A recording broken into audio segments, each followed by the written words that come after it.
Hice una fiesta de inauguración en mi casa nueva después de 5 años de esfuerzo y ahorros.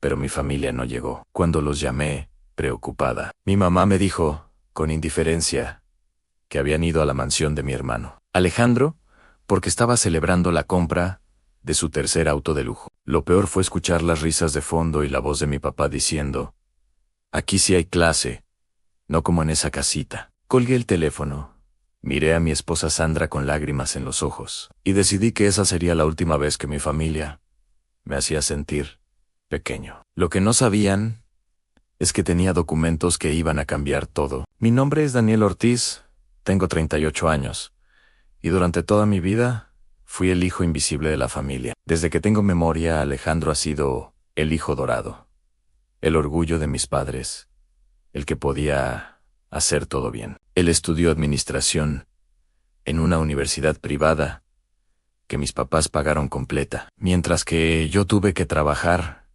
desde los 16 para poder costear mis estudios de contabilidad en una universidad pública. Nunca me quejé, pensaba que así eran las cosas cuando uno nacía segundo. Alejandro se graduó y consiguió un trabajo bien pagado en la empresa de un amigo de mi papá. 6 meses después, ya estaba presumiendo su BMW nuevo. Mis papás organizaron una fiesta gigante para celebrarlo.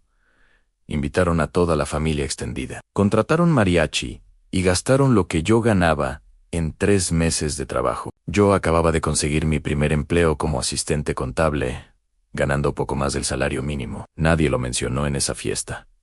Durante los siguientes años, trabajé sin descanso. Me levanté cada mañana a las 5 para llegar a tiempo a la oficina. Tomaba cursos de contabilidad avanzada los fines de semana y ahorraba cada peso que podía. Sandra, mi novia de entonces, trabajaba como maestra de primaria y también ahorraba religiosamente. Nuestro sueño era comprar una casa propia, tener algo que fuera nuestro, construir una familia en un lugar donde nadie pudiera decirnos que no éramos suficientes. Mientras tanto, Alejandro cambiaba de auto cada año. Viajaba a Europa con su esposa Fernanda, y mis papás presumían cada logro en Facebook, como si fueran suyos propios. Hace 5 años, Sandra y yo finalmente nos casamos. Fue una boda sencilla en el jardín de un salón pequeño, con 50 invitados, y mariachi por solo 2 horas, porque era lo que podíamos pagar. Mis papás llegaron tarde, se fueron temprano, y mi mamá pasó toda la noche comentando que la boda de Alejandro había sido mucho más elegante. Es que Fernanda tiene clase, le dijo a mi tía Rocío mientras yo estaba a 1 metro de distancia. Sandra apretó mi mano bajo la mesa y me susurró, algún día vamos a tener nuestra propia casa y no van a poder decir nada. Después de la boda, nos mudamos a un departamento rentado de 2 habitaciones en una zona no muy bonita de Monterrey. No era gran cosa, pero era nuestro espacio. Trabajábamos los dos, ahorrábamos cada peso, cocinábamos en casa, no salíamos a comer fuera, comprábamos ropa en el mercado. Mis compañeros de trabajo salían los viernes a bares y restaurantes, pero yo siempre rechazaba las invitaciones. Sandra hacía lo mismo con sus compañeras maestras. Cada sacrificio nos acercaba más a nuestro sueño. Durante esos 5 años, Alejandro compró su segunda casa, una en la playa de Cancún, que solo usaba 2 veces al año. Mis papás organizaron otra fiesta gigante para celebrar. Esta vez, alquilaron un salón con vista al mar.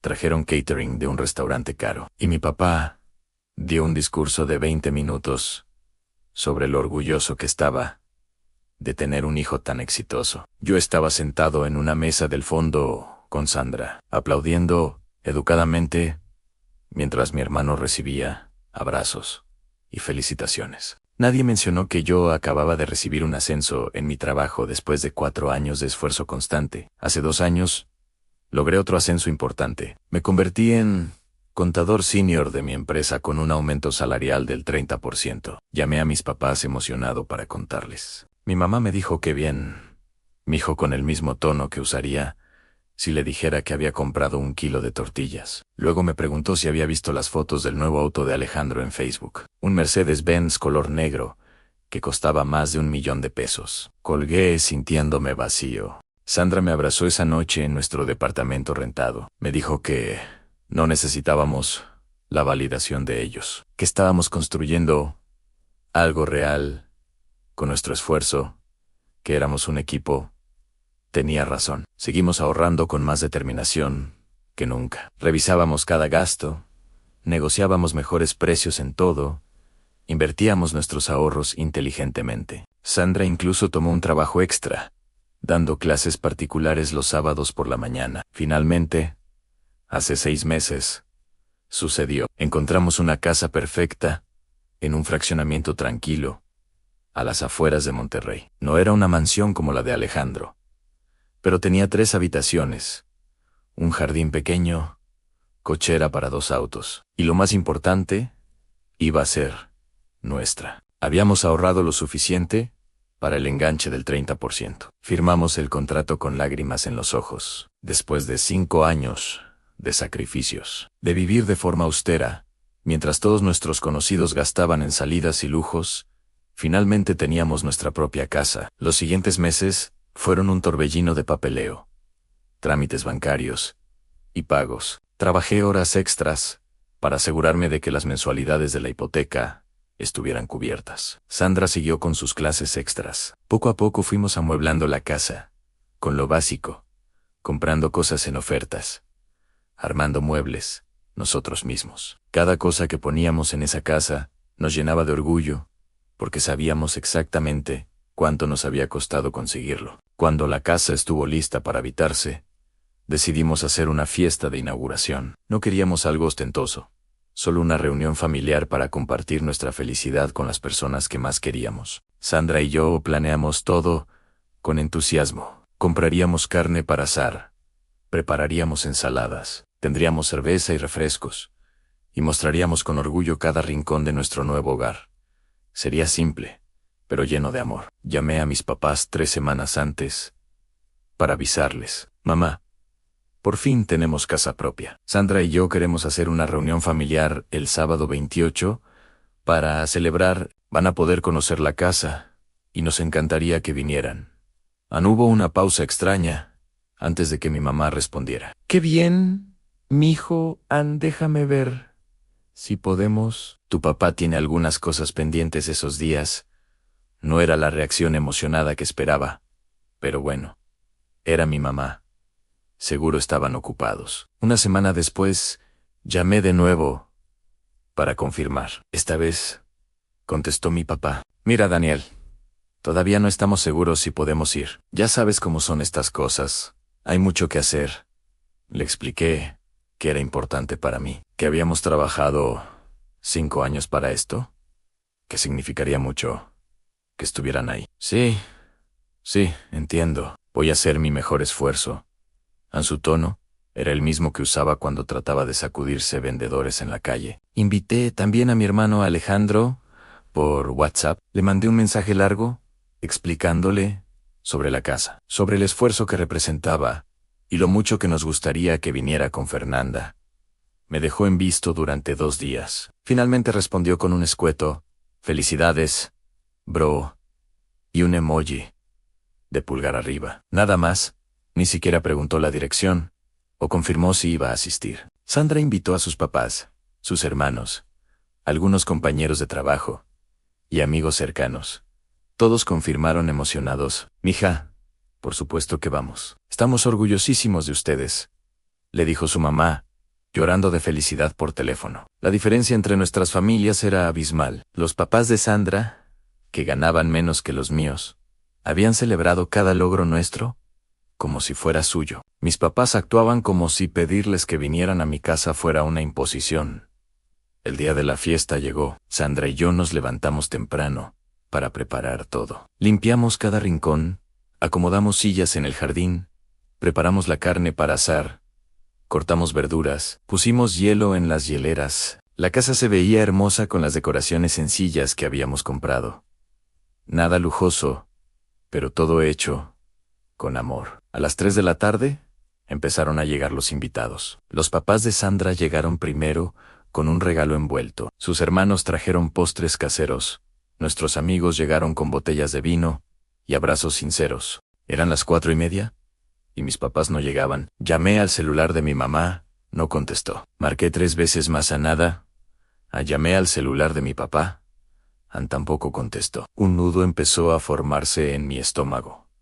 Intenté llamar a Alejandro. Buzón de voz. Sandra me vio desde el jardín, donde estaba platicando con sus papás, y me hizo una seña preguntando si todo estaba bien. Le forcé una sonrisa y asentí con la cabeza, pero por dentro comenzaba a sentir esa sensación familiar de decepción que había experimentado tantas veces en mi vida. A las 5:30, con el jardín lleno de invitados riendo y celebrando, volví a marcarle a mi mamá esta vez.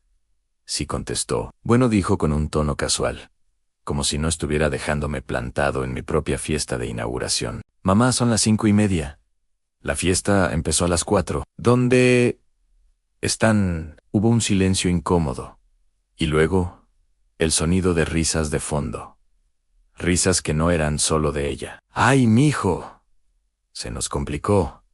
Estamos en casa de tu hermano. Es que Alejandro compró su tercer auto, un Porsche último modelo, y organizó una reunión para mostrarlo. ¿Sabes cómo es tu hermano?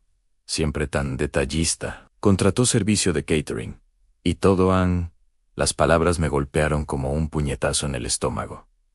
En casa de Alejandro. Mamá, yo les avisé hace 3 semanas sobre mi fiesta. Esta es la casa que Sandra y yo compramos después de 5 años de trabajo. Escuché a mi mamá taparse el teléfono y hablar con alguien más, probablemente con mi papá. Luego su voz regresó, ahora más defensiva. Pues sí, mijo, pero entiende, tu hermano nos invitó ayer en la tarde, y pues, tú sabes, él casi no hace estas reuniones, y queríamos apoyarlo. A mi hermano multimillonario, que compraba autos de lujo cada 6 meses, le querían dar su apoyo. Pero a mí, que había trabajado 5 años para poder comprar mi primera casa, no podían dedicarme una tarde. ¿Y no podían avisarme? ¿No podían al menos llamar para decir que no iban a venir? Intenté mantener mi voz calmada, pero la rabia empezaba a trepar por mi garganta. No te enojes, Daniela, tantita consideración. Ya sabes cómo es tu hermano, hay que celebrar sus éxitos. Entonces, escuché otra voz de fondo, la voz de mi papá, clara y fuerte, como si no le importara que yo la escuchara. Aquí sí hay clase, no como en esa casita que compró Daniel. Mira nada más este Porsche. Esto sí es tener éxito. En la vida, las risas que siguieron a esas palabras fueron como cuchillos. Risas de mi mamá, de Alejandro, de Fernanda, probablemente de otros familiares que también habían elegido ir a casa de mi hermano en lugar de la mía. Colgué el teléfono, en mis manos temblaban. Sandra se acercó a mí inmediatamente, preocupada por la expresión de mi cara. Amor, ¿qué pasó? No podía hablar. Las palabras de mi papá resonaban en mi cabeza una y otra vez. Esa casita, como si los 5 años de sacrificio, las noches, sin dormir, preocupándome por los pagos, las comidas frugales, todo el esfuerzo que Sandra y yo habíamos puesto, no valiera nada, porque nuestra casa no era una mansión como la de Alejandro. Sandra me llevó adentro de la casa, lejos de los invitados. Me abrazó mientras yo intentaba controlar la respiración. Daniel, cuéntame, ¿qué pasó? Le conté todo. Las palabras de mi mamá, el comentario de mi papá sobre mi casita, las risas. Vi cómo sus ojos se llenaban de lágrimas de rabia. Después de todo lo que hemos trabajado, después de todos los sacrificios, su voz se quebró. Amor, esta casa es nuestra. Que ellos no lo valoren no significa que no valga. Tenía razón, pero el dolor era insoportable. Toda mi vida había sido así. Cada logro mío minimizado.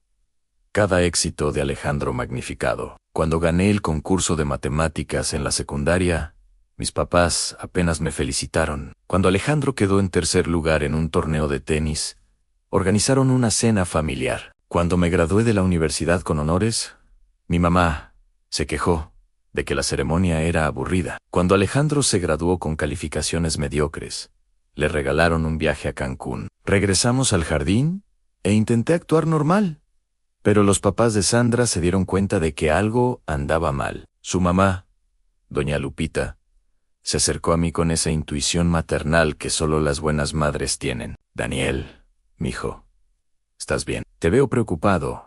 Sandra le explicó en voz baja lo que había pasado. Vi cómo la expresión de doña Lupita cambiaba de confusión a indignación. Pero ¿cómo es posible? Ustedes son mis hijos del corazón, y esta casa es hermosa. La compraron con su esfuerzo. Don Roberto, el papá de Sandra, escuchó la conversación y se acercó. Era un hombre de pocas palabras, pero cuando hablaba, lo hacía con sabiduría. Daniel, yo trabajé 30 años como mecánico para darle una casa a mi familia. Nunca fue grande ni lujosa, pero era nuestra, y la construimos con amor. Tu casa vale más que cualquier mansión, porque la hiciste sin ayuda de nadie. Eso es ser un hombre. De verdad, sus palabras me reconfortaron más que cualquier cosa que mis propios padres me hubieran dicho en años. La fiesta continuó hasta las 11 de la noche. Todos se fueron felicitándome, sinceramente, abrazándome, diciéndome lo orgullosos que estaban de Sandra y de mí. La casa se quedó en silencio. Sandra y yo nos sentamos en el sofá de la sala, exhaustos. Amor, me dijo tomando mi mano, sé que duele, pero tenemos que hablar sobre esto. No podemos seguir permitiendo que tu familia nos trate así. Asentí. Sabía que tenía razón. Esa noche no pude dormir. Me quedé despierto pensando en todas las veces que había buscado la aprobación de mis padres. Todas las veces que había trabajado el doble para demostrar mi valor. Todas las veces que me había sentido invisible. A las 3 de la mañana, algo hizo clic en mi cerebro. Me levanté y fui a la pequeña oficina que habíamos instalado en la tercera habitación. Encendí mi laptop y abrí una carpeta que tenía guardada desde hacía años. Una carpeta con documentos que nunca pensé que tendría que usar. Verán, durante los últimos 10 años, siendo contador profesional, había manejado algunas cosas para mi familia. Nada importante, solo declaraciones de impuestos, revisiones de documentos, ese tipo de cosas. Mis papás nunca me pagaron por este trabajo, claro. ¿Para qué? Si eres familia, decía mi mamá. Pero yo guardaba copias de todo porque así me habían enseñado en la universidad.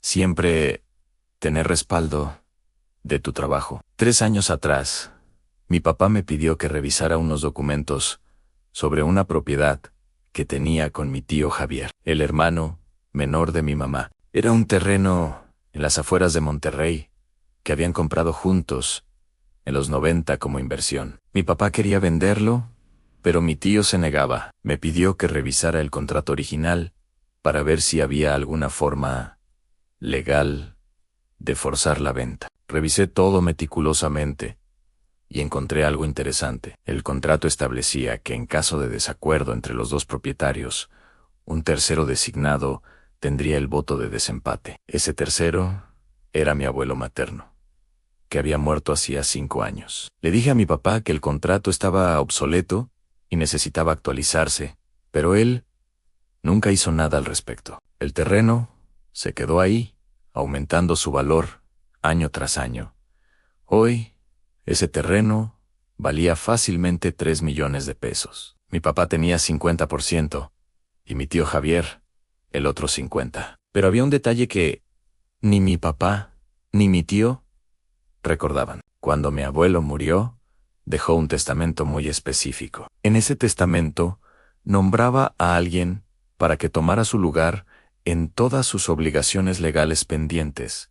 Ese alguien era yo. Lo había descubierto hace 2 años, cuando la abogada que manejó el testamento de mi abuelo me contactó para firmar unos papeles. En ese momento, no le di mucha importancia. Mi abuelo había sido bueno conmigo, probablemente el único en mi familia que me trataba igual que a Alejandro. Pero ahora, mirando esos documentos a las 3 de la mañana, Entendí lo que significaban. Yo tenía el poder legal de decidir qué pasaba con ese terreno. Yo era el voto de desempate. También recordé otra cosa. Hace 4 años, Alejandro tuvo problemas con Hacienda. Había declarado mal algunos ingresos de su negocio de consultoría y le iban a aplicar una multa enorme. Mi papá me suplicó que le ayudara a arreglar el problema. Pasé 3 semanas trabajando en eso, negociando con auditores, corrigiendo documentos, presentando evidencia. Logré reducir la multa de 200,000 pesos a solo 20,000. Alejandro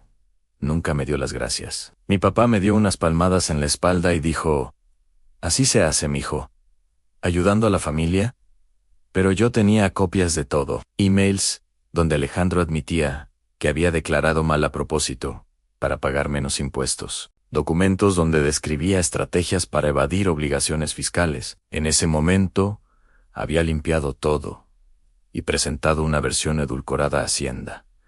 Pero la evidencia original seguía guardada en mi computadora. No porque quisiera usarla algún día, sino porque así me habían entrenado. Nunca borrar nada. Siempre tener respaldo.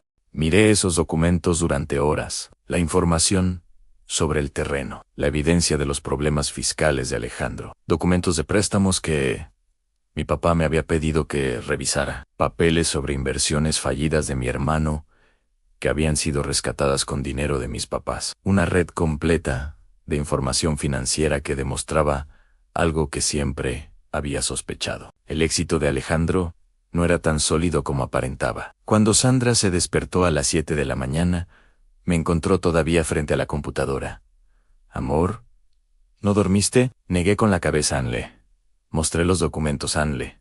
Expliqué todo. Vi cómo sus ojos se abrían más y más conforme entendía las implicaciones. «Daniel, esto significa que tú tienes poder sobre ellos». No era poder. Lo que quería era respeto. Era que me vieran como un ser humano que merecía consideración. Pero si necesitaba usar este poder para obtener ese respeto, lo haría. El lunes por la mañana, en lugar de ir directo a mi oficina, hice una llamada. Contacté a mi tío Javier, con quien apenas hablaba desde el funeral de mi abuelo. «Tío, soy Daniel. Necesito hablar contigo sobre el terreno que tienes con mi papá». Hubo sorpresa en su voz. «Daniel, hace años que no sé nada de ti. ¿Qué pasa con el terreno?». Le expliqué que yo había sido designado como el tercero con voto de desempate, según el testamento de mi abuelo. Hubo un largo silencio. «Tío, sé que mi papá quiere vender, y tú quieres conservarlo. Tengo una propuesta. Yo voto a favor de la venta, pero con una condición. El dinero de mi papá debe ser dividido equitativamente entre sus 2 hijos». Mi tío se rió con amargura. «Daniel, tu papá nunca va a aceptar eso. ¿Sabes cómo es con Alejandro? Ese dinero terminaría en las cuentas de tu hermano, de alguna forma». «Exactamente. Por eso estaba haciendo esto. Tío, ¿legalmente puedo obligarlos a vender? Si tú estás de acuerdo. El contrato es muy claro. Como tercero designado, mi voto es vinculante, pero solo lo haré si se establece un fideicomiso legal que garantice que el dinero se divida como corresponde». Podía escuchar a mi tío pensando: «¿Y qué ganas tú con esto, Daniel?». La pregunta era válida. «Respeto, tío. Solo quiero que mi familia me trate con el mismo respeto que le dan a Alejandro». A mi tío Javier aceptó. Tenía sus propias razones. Estaba cansado de pelear con mi papá por ese terreno y necesitaba liquidez para su propio negocio. Acordamos reunirnos esa misma tarde con un abogado en la oficina del licenciado Martínez, un especialista en derecho inmobiliario. Revisamos todo. El abogado confirmó que yo tenía autoridad legal completa para forzar la venta del terreno. «Señor Ortiz, con su firma y la del señor Javier, podemos iniciar el proceso de venta inmediatamente. Su padre no tiene opción legal de oponerse en esa noche». Llamé a mi papá. «Papá, necesito verte mañana. Es urgente y tiene que ver con el terreno de las afueras». Su tono cambió inmediatamente a irritación. «¿El terreno? Daniel, Ese no es asunto tuyo. Tu tío Javier y yo lo manejaremos cuando sea necesario. A mi voz se mantuvo calmada. Papá, legalmente es asunto mío. El abuelo me designó como tercero, con autoridad. Mañana a las 10, en la oficina del licenciado Martínez. Aquí te mando la dirección. Colgué antes de que pudiera objetar. Ansandra me abrazó. ¿Estás seguro de esto, amor? Asentí. Por primera vez en mi vida, iba a establecer límites. Iba a demostrarles que no podían seguir tratándome como basura. Al día siguiente, mi papá llegó a la oficina del abogado con 15 minutos de retraso y una actitud arrogante. A ver, Daniel, ¿qué es esto tan urgente que me haces venir hasta acá? También llegó mi tío Javier, y la expresión de mi papá cambió a confusión cuando los vio juntos. El licenciado Martínez explicó la situación con precisión profesional. Mi papá escuchó y vi cómo su cara pasaba de confusión a incredulidad y finalmente a rabia. Esto es una traición. ¿Cómo te atreves a conspirar con Javier en mi contra? Su voz subió de volumen. No es conspiración, papá, es resolver un conflicto legal que has dejado pendiente durante años. El terreno se va a vender. Tío Javier está de acuerdo. Yo tengo la autoridad legal para proceder. ¿Y mi opinión no cuenta? Rugió mi papá y tu opinión tuvo años para contar. Ahora hay compradores interesados pagando precio justo de mercado. 3 millones de pesos. 1.500.000 para ti. 1.500.000 para el tío Javier. Mi papá se calmó ligeramente al escuchar la cantidad. 3 millones era mucho dinero, pero hay una condición. Continué. Tu parte debe ser dividida legalmente entre tus 2 hijos. 750.000 pesos para Alejandro. 750.000 para mí. El licenciado va a establecer un fideicomiso que garantice esto. La cara de mi papá se puso roja. ¿Quién te crees que eres para poner condiciones sobre mi dinero?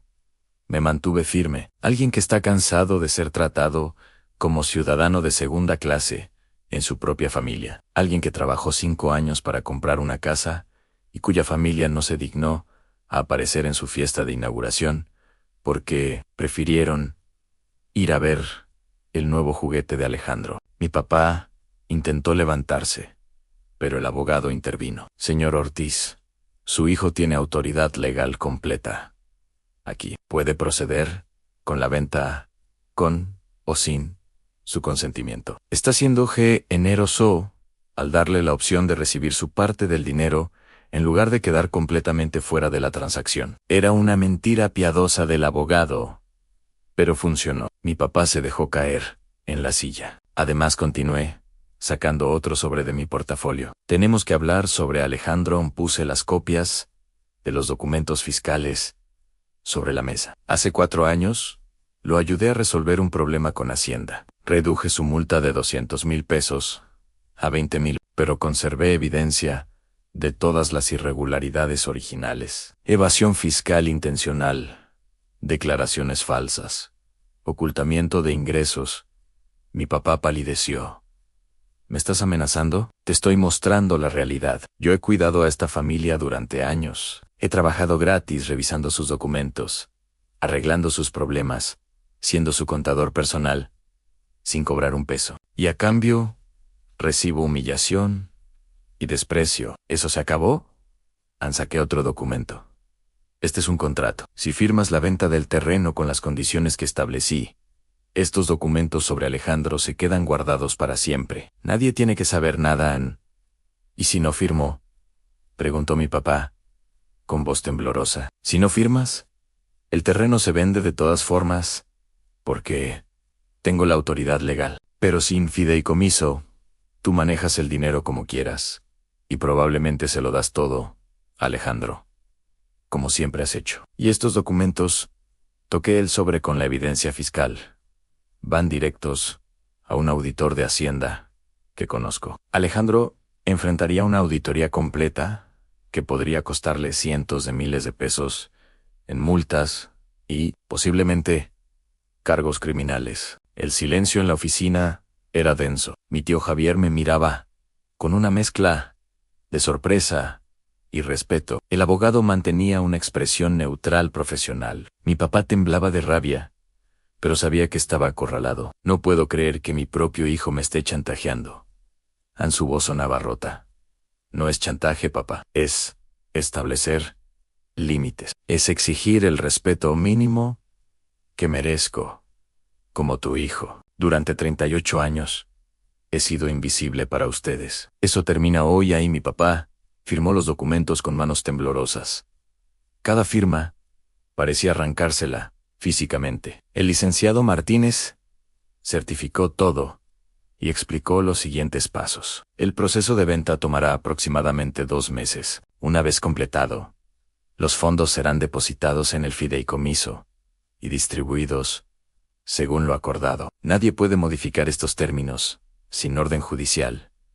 Mi papá no me miró a los ojos cuando salió de la oficina. Mi tío Javier me dio un abrazo fuerte antes de irse. Tu abuelo estaría orgulloso. Daniela, en esa tarde recibí 7 llamadas de mi mamá. No contesté ninguna. A las 8 de la noche llegó un mensaje de Alejandro. Era largo, lleno de insultos y acusaciones. Me llamaba traidor, malagradecido, envidioso. Decía que yo siempre había sido un resentido que no podía aceptar su éxito, que era patético, que usara trucos legales, porque no podía triunfar por mi propia cuenta. Borré el mensaje sin responder. Al día siguiente, mi mamá apareció en mi trabajo. Logró pasar la recepción diciendo que era urgencia familiar. Me sacaron de una junta. La encontré en la sala de espera con los ojos rojos. Claramente había estado llorando. Daniel, tenemos que hablar. Lo que le hiciste a tu papá ayer fue horrible. Está destrozado. La llevé a una sala de juntas privada. Mamá, lo único horrible es cómo me han tratado durante toda mi vida. Pero somos tu familia. ¿Cómo puedes hacernos esto? Su voz temblaba. Sentí una mezcla de culpa y rabia. Familia. Mamá, hace 2 semanas no fueron a la fiesta de inauguración de mi casa. La casa que compré después de 5 años de trabajo. En su lugar fueron a ver el nuevo auto de Alejandro. Papá dijo que mi casa era una casita sin clase en B. Como mi mamá desviaba la mirada, incapaz de negar lo que había pasado. Tu papá no quiso decir eso. Estaba bromeando. La excusa era débil, y ambas lo sabíamos. Mamá, hace 4 años le arreglé un problema fiscal a Alejandro que pudo haberle costado su negocio entero. Trabajé 3 semanas sin cobrar un peso. Ni él, ni tú, ni papá me dieron las gracias. Pero cuando Alejandro compra un auto nuevo, organizan fiestas y celebraciones. En las lágrimas corrían por sus mejillas ahora. Es que tu hermano es más exitoso.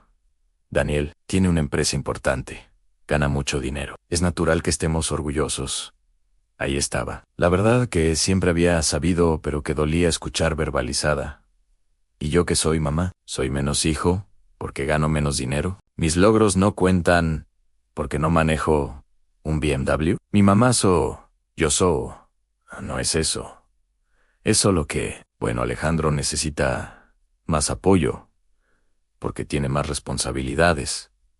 Me levanté de la silla. Mamá, Alejandro tiene más dinero que yo jamás voy a tener. No necesita apoyo. Necesita que dejen de mimarlo como si fuera un niño de 5 años. Yo sí necesitaba apoyo. Necesitaba que mis papás aparecieran a mi fiesta de inauguración. Necesitaba que reconocieran mi esfuerzo. Pero eligieron el Porsche de Alejandro sobre mi casa. A mi mamá extendió su mano para tocar mi brazo, pero la retiré. El fideicomiso del terreno se queda. No voy a cambiar eso. Pero hay algo más que tienen que saber. Saqué mi teléfono y le mostré capturas de pantalla de las conversaciones que había tenido con el contador de Alejandro. Durante mi investigación de los últimos días, había descubierto algo más. Alejandro tenía deudas enormes. Su estilo de vida ostentoso estaba sostenido por tarjetas de crédito y préstamos. Los autos lujosos estaban financiados casi en su totalidad. La casa de la playa tenía una hipoteca que apenas podía pagar. ¿Ves esto, mamá? Tu hijo exitoso Debe más de 2 millones de pesos. Cada mes tiene que pedir dinero prestado para mantener las apariencias. La empresa de consultoría, que presume apenas, genera suficiente para cubrir gastos básicos. Todo lo demás es deuda. Mi mamá miraba las pantallas sin poder creer lo que veía. Eso no puede ser cierto. Alejandro nos ha dicho que le va muy bien. Claro que les dice eso, porque ustedes lo han acostumbrado a presumir sin consecuencia, porque cada vez que tiene un problema, ustedes le dan dinero. ¿Cuánto le han prestado en los últimos 3 años, mamá? Vi cómo hacía cuentas mentales y su expresión confirmaba lo que yo sospechaba. Probablemente cientos de miles de pesos que nunca había devuelto. Y mientras tanto yo, que nunca les he pedido un peso, que pagué mi propia universidad, que compré mi casa con mi esfuerzo, soy tratado como un familiar de segunda clase. A mi mamá se derrumbó en la silla. No sabía que te sentías así. Pensé que entendías que Alejandro era el primogénito, y Anne se detuvo al darse cuenta de lo que estaba diciendo, que Alejandro merecía más, simplemente por haber nacido primero. Toda una vida de favoritismo, resumida en una frase incompleta. Mamá, ¿te voy a decir algo? Y espero que lo entiendas. Yo no voy a ser el hijo que llama cada semana. No voy a ir a las reuniones familiares donde Alejandro es el centro de atención. No voy a seguir fingiendo que todo está bien. El fideicomiso se ejecutará y recibiré lo que legalmente me corresponde. Después de eso, voy a tomar distancia de ustedes. ¿Nos estás abandonando? Su voz sonaba infantil, herida. No los estoy abandonando. Estoy estableciendo límites saludables. Ustedes pueden decidir si quieren respetarlos o no, si quieren tener una relación genuina conmigo, donde me traten con el mismo respeto que Alejandro. Mi puerta está abierta. Pero si solo quieren que siga siendo el hijo invisible, que hace favores gratis y acepta migajas de atención, entonces, no cuenten conmigo. Mi mamá se fue llorando. Me sentí terrible, pero también liberado. Esa noche Sandra me abrazó durante horas. Hiciste lo correcto. Sé que duele, pero necesitabas hacer esto. 3 días después, recibí una llamada del licenciado Martínez. Daniel, su papá, está intentando impugnar el fideicomiso. Contrató un abogado, pero ya hablé con ellos y les expliqué que legalmente no tiene ninguna base. El testamento de su abuelo es claro y el contrato del terreno es vinculante. Una semana después, Alejandro apareció en mi casa. Sandra casi no lo deja pasar, pero yo le dije que estaba bien. Mi hermano se veía descompuesto. Las ojeras, el traje arrugado, nada de lustre habitual. Daniel, tenemos que hablar de hombre a hombre. A hombre lo dejé pasar, pero no le ofrecí asiento. ¿De qué quieres hablar, Alejandro? Su mandíbula se tensó. De esto que estás haciendo, de cómo estás destruyendo a la familia por dinero. Solté una risa amarga. ¿Yo estoy destruyendo a la familia? Hermano, durante 28 años he sido tratado como basura por ustedes. Y ahora que exijo respeto, soy yo el problema. Alejandro dio un paso adelante agresivamente. Ese dinero del terreno debería ser para papá. Él decide qué hacer con él. No, tú. Ani me mantuve firme. Ese dinero es de papá y será dividido equitativamente entre sus 2 hijos. Eso es justicia, no venganza. No necesitas ese dinero. No tienes deudas como yo, Ann. Ahí estaba en la confesión. Así que, ¿admites que estás en problemas financieros? Alejandro se dio cuenta de su error. No son problemas, son inversiones temporales. Me acerqué a él, al Alejandro. Yo sé todo. Sé de los 2 millones en deudas. Sé que los autos están financiados. Sé que la casa de la playa tiene hipoteca. Sé que cada mes apenas puedes cubrir los mínimos de tus tarjetas, Hank. Su cara se puso pálida. ¿Cómo? Porque soy contador, idiota. Porque tengo contactos. Porque mientras tú presumías tu vida perfecta en Instagram, yo estaba construyendo una vida real.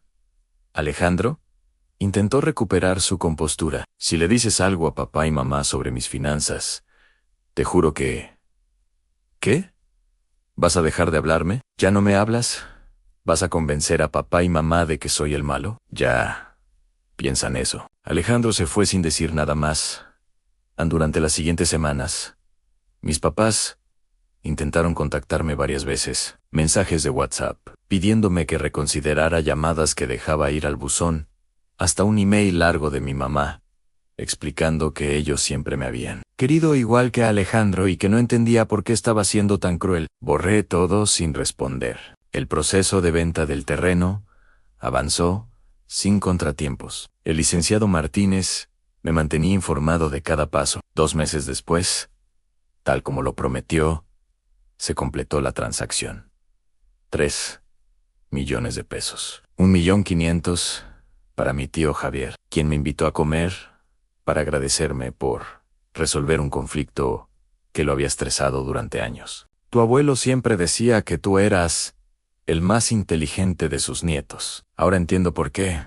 El 1.500.000 de mi papá fue depositado en el fideicomiso y dividido automáticamente. 750.000 pesos llegaron a mi cuenta bancaria. Era más dinero del que había visto junto en mi vida. Sandra lloró cuando vio el estado de cuenta. Amor, podemos pagar el resto de la hipoteca, podemos invertir, podemos respirar en esa noche. Brindamos en nuestro jardín. El mismo jardín donde había organizado la fiesta que mi familia ignoró. 3 días después del depósito, mi papá llegó a mi casa sin avisar. Esta vez no vino con lágrimas, sino con rabia contenida. Sandra estaba en el trabajo, así que estaba solo. ¿Viniste a gritarme?, pregunté desde la puerta. Vine a decirte que estás muerto para mí. Un hijo que le hace esto a su padre no merece llamarse familia. En sus palabras, deberían haberme destrozado. Pero en lugar de eso, sentí una extraña paz. Papá, yo he estado muerto para ti durante 38 años, solo que nunca te diste cuenta. Le quitaste dinero a tu hermano. Él necesitaba esos 750.000 pesos para salir de sus deudas. Ahí estaba la verdad. El dinero no era para mi papá. Era para Alejandro, como siempre. Papá, ese dinero era legalmente mío, por herencia del abuelo. El hecho de que tú planeabas dárselo todo a Alejandro solo confirma que hice lo correcto al establecer el fideicomiso. Mi papá señaló mi casa con desprecio. Vives en esta casita mediocre y le niegas a tu hermano el dinero que necesita para mantener su negocio. Su negocio, que está sostenido por deudas y apariencias. Papá, ¿alguna vez te has preguntado por qué Alejandro necesita tanto dinero constantemente? ¿Por qué cada 6 meses tiene una nueva crisis financiera que ustedes tienen que resolver? Vi confusión en sus ojos. Es porque tu hijo perfecto es un fraude. Su éxito es humo. Debe millones. Los autos que presume están financiados al 100%. La empresa apenas sobrevive y ustedes siguen alimentando esa mentira porque no pueden aceptar que tal vez el hijo que ignoraron era el que realmente tenía su vida en orden. Mi papá levantó la mano como si fuera a golpearme. Se detuvo. No vuelvas a hablar de tu hermano así. Su voz temblaban. Entonces, no vuelvas a mi casa. No me llames. No me busques. Yo voy a usar ese dinero para invertir en mi futuro, en mi familia real, que es Sandra. Ustedes pueden seguir financiando el castillo de naipes de Alejandro hasta que se derrumbe completamente. Yo ya no soy parte de eso. Tu mamá está destrozada por esto.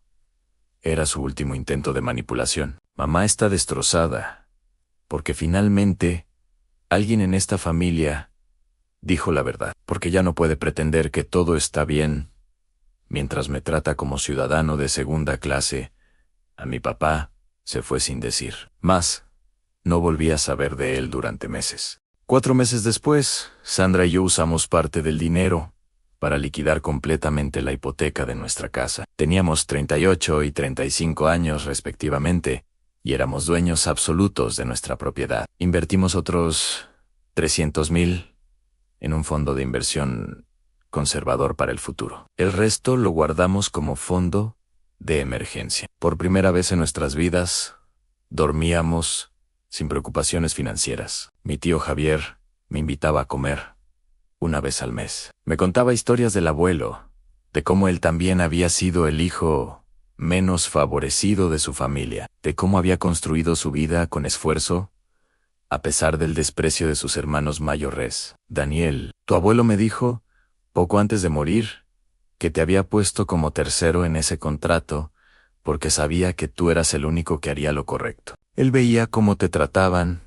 y quería darte herramientas para defenderte algún día, en un año después de la fiesta de inauguración, que mi familia ignoró. Sandra y yo organizamos una segunda celebración. Esta vez, solo invitamos a personas que genuinamente nos apreciaban. Los papás de Sandra, sus hermanos, nuestros amigos, compañeros de trabajo, mi tío Javier, con su familia. Era una reunión pequeña de 30 personas, pero llena de amor genuino. Don Roberto me abrazó y me dijo, «Mijo, esta casa es un palacio porque la construiste con dignidad. Ante mi familia nuclear, no supe nada durante todo ese año. 0 llamadas, 0 mensajes, San. Era como si hubiera dejado de existir para ellos. Curiosamente, no me dolía. Había llorado todo lo que tenía que llorar. Ahora, solo sentía alivio. Por su parte, Sandra recibía actualizaciones ocasionales de su mamá, quien se enteraba de chismes familiares a través de vecinos mutuos. Aparentemente Alejandro había tenido que vender la casa de la playa por problemas financieros. El Porsche había sido embargado por falta de pagos. Mis papás, según los rumores, habían tenido que sacar un préstamo para ayudar a Alejandro a pagar deudas urgentes. Tan irónico, el dinero del terreno que mi papá quería darle completo a mi hermano no hubiera sido suficiente, de todas formas, para resolver sus problemas. 2 años después del incidente, recibí una carta certificada. Era de mi mamá, una carta larga, escrita a mano, donde, por primera vez en mi vida, me pedía perdón sin condiciones ni excusas. Reconocía el favoritismo hacia Alejandro. Admitía que habían sido injustos conmigo. Explicaba que Alejandro estaba en terapia, trabajando sus problemas de ludopatía y adicción a mantener apariencias. La carta terminaba diciendo, «No espero que me perdones. No espero que regreses. Solo quiero que sepas que me equivoqué como madre. Y lo siento profundamente. Tú eres mi hijo tanto como Alejandro. Y debí haberte tratado así desde el principio. La casa que compraste con Sandra vale más que todas las mansiones de tu hermano, porque la construyeron con amor y esfuerzo real. Ojalá hubiera entendido eso antes». Lloré leyendo esa carta. Sandra me abrazó. «¿Vas a responder?» «No lo sé», le dije honestamente. 3 años después del día en que mi familia eligió el Porsche de Alejandro sobre mi casa, estoy sentado en el jardín de esa misma casa, viendo a mi hija, de 6 meses, jugar en su mantita. Sí, Sandra y yo tuvimos una bebé. Se llama Lucía, como mi abuela materna, la única que siempre me trató con cariño. Mi mamá me escribió cuando nació pidiendo conocerla. Le dije que tal vez algún día, cuando estuviera seguro de que su presencia sería positiva y no tóxica. Mi tío Javier viene cada semana a ver a Lucía. Es el único familiar de sangre que forma parte de nuestra vida. Los papás de Sandra son los abuelos presentes, los que cargan a la bebé, los que nos ayudan, los que celebran cada momento. Ellos son nuestra familia real. En cuanto a Alejandro, supe por mi tío que perdió su empresa de consultoría el año pasado. Ahora trabaja como empleado regular en una compañía de contabilidad. Aparentemente, el golpe de humildad le hizo bien. Ya no presume en redes sociales. Ya no compra autos lujosos. Está reconstruyendo su vida desde cero, igual que yo tuve que hacer siempre. Me siento culpable por haber usado ese dinero del terreno para asegurar mi futuro, en lugar de rescatar a mi hermano. No, porque ese dinero era legalmente mío, porque yo lo usé para construir estabilidad real, no para financiar apariencias falsas. Porque finalmente me puse a mí mismo, primero después de 38 años, de ser invisible. La semana pasada, mientras compraba pañales en el supermercado, Me encontré con Fernanda, la esposa de Alejandro. Se veía cansada, pero genuinamente más relajada que antes. Daniel me dijo, con una sonrisa tímida, quiero que sepas que Alejandro está diferente. La terapia le ha ayudado mucho. Él sabe que te debe una disculpa enorme. Le deseé suerte y seguí mi camino. Tal vez algún día Alejandro y yo podamos tener una conversación real. Tal vez algún día pueda perdonar a mis papás completamente. Pero eso será en mis términos, cuando yo esté listo, si alguna vez estoy listo. Esta casa que compré, esta casita que mi papá despreció, es mi santuario. Es donde Sandra y yo construimos una familia basada en respeto mutuo. Es donde Lucía va a crecer sabiendo que el éxito no se mide en autos lujosos, sino en paz mental. Es donde aprendí que a veces amar a tu familia significa poner límites, aunque duela. Y cuando Lucía crezca y me pregunte por qué sus abuelos paternos no están presentes, le voy a contar esta historia. Le voy a enseñar que el respeto no es negociable, que el amor verdadero se muestra con acciones, no con palabras vacías, que está bien alejarse de personas tóxicas, aunque compartan tu sangre, y que la familia real es la que eliges, la que te valora, la que celebra tus logros sin compararlos con los de otros. Porque resulta que cuando dejas de buscar la aprobación de quienes nunca te van a valorar, descubres que ya tenías todo lo que necesitabas, y eso vale más que todos los Porsches del mundo.